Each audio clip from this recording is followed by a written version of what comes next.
So guys, ఎవరైతే new జలపాయిగూడ నుంచి డార్జిలింగ్ అయితే ఈరోజు కానీ రేపు కానీ ఎప్పుడైతే రాబోతున్నారో మేము కూడా వచ్చామండి. టాయ్ ట్రైన్లో వచ్చామన్నమాట. మా టాయ్ ట్రైన్ పాడైపోయింది అచానక్సే, ఘాటి ఎక్కుతుండగా మధ్యలో పాడైపోయింది అనమాట. సో ఇప్పుడు మళ్ళీ రైల్వే చాలాసేపు అవుతుంది, దగ్గర 1 hour అవుతుంది పాడైపోయి. ఇప్పుడు దాకా అయితే ఏమి రిపేర్ కూడా అవ్వలేదు. రిపేర్ చేసిన స్టాఫ్ కూడా వచ్చారు, బట్ రిపేర్ కాలేదనమాట.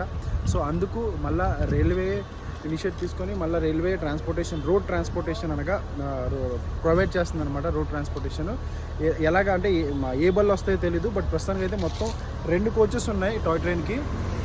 మీరు చూసుకుంటారండి, 2 coaches ఉన్నాయి. 2 coachesకి ఏదైనా 30 members ఉన్నారు. 30 members కూడా రైల్వే ట్రాన్స్పోర్టేషన్ అనేది ప్రొవైడ్ చేస్తుంది. అవి ఏ బల్లో వస్తాయో ఇంకా చూడలేదు. సో ప్లీజ్ ఎవరైనా చూడాలనుకుంటే ఛానల్ని సబ్స్క్రైబ్ చేసుకోండి. నెక్స్ట్ షార్ట్ వీడియోకి వెయిట్ చేయండి.